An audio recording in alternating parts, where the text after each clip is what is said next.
हाँ जी बच्चों, अब हम एक छोटा सा सर्कुलर पढ़ने वाले हैं सर्विस टैक्स का, जो हमारे एग्जाम्स में एप्लीकेबल है। सर्कुलर का नंबर, सर्कुलर की डेट आपके लिए बिल्कुल ज़रूरी नहीं है सर।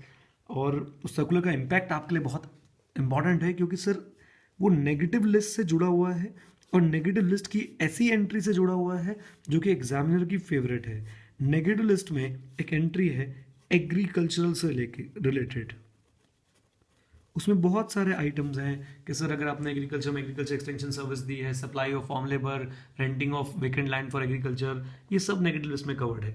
लेकिन सर इसमें एग्रीकल्चर प्रोड्यूस के बारे में बहुत सारी बातें करी गई हैं। अगर ये सारी सर्विसेज एग्रीकल्चर प्रोडक्ट से रिलेटेड है, एग्रीकल्चर प्रोड्यूस से रिलेटेड है, तो ही ये नेगेटिव लिस्ट में कवर्ड है।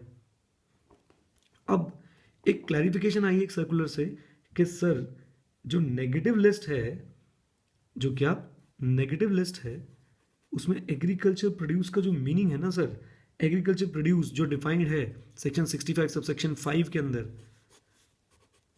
वो पैडी को तो कवर करता है बट राइस को कवर नहीं करता। हाँ जी, किसको कवर करता है? पैडी को। किसको कवर नहीं करता? राइस को। ओके, यहीं से सर सारी कहानी शुरू हो गई कि सर पैडी को कवर कर रहा है, राइस को कवर नहीं कर रहा। यानी अगर पैडी के लिए आप सारे काम कर रहे हो नेगेटिव लिस्ट वाले, एग्रीकल्चर वाले, तो सर वो नेगेटिव लिस्ट में है।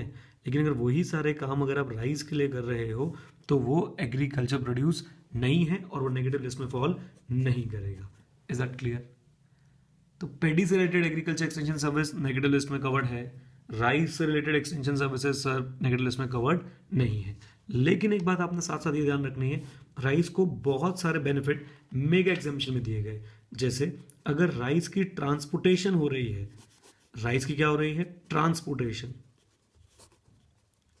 तो सर वो नेगेटिव लिस्ट में कवर्ड नहीं है, लेकिन मेगा एग्जामिशन में कवर्ड हो जाएगा, इसलिए इस पर सर्विस टैक्स नहीं लगेगा।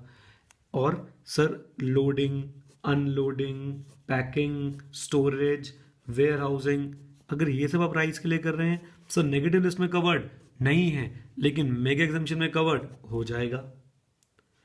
ओके, अब बच्चों एक प्रोसेस होता है जिससे पैडी इज मिल्ड, आप बहुत इजी लैंग्वेज समझोगे तो is converted into rice. Paddy पे एक प्रोसेस लगा है मिलिंग का, जिससे पैडी किस में कन्वर्ट हो रहा है? राइस में। अभी मिलिंग का प्रोसेस लगा है पैडी पे, और सर पैडी तो एग्रीकल्चर प्रोड्यूस है, एग्रीकल्चर प्रोड्यूस है, तो सर नेगेटिव लिस्ट लगेगी क्या? यस। तो मिलिंग पे, milling of paddy for making it rice, वैसे ही सर नेगेटिव लिस्ट में कवर्ड हो गया, तो इसमें मेक एग्जाम्पशन का सवाल ही नहीं होता। एक छोटी सी बात बच्चों, ये आपके नेगेटिव लिस्ट वाला अगर क्वेश्चन आ गया तो उसके अंदर सर ये आ सकती है, तो आपको थोड़ा ध्यान रखना पड़ेगा कि इसमें आप गलती ना करें। पैडी और राइस अलग है, पैडी पे नेगेटिव लिस्ट एप्लीकेबल है, राइस पे नेगेटिव लिस्ट एप्लीकेबल नहीं है। बट राइस को वैसे ही बहुत सारी डिफरेंट उसमें मेक एग्जाम्पशन में बेनिफिट मिले हुए हैं। ओके।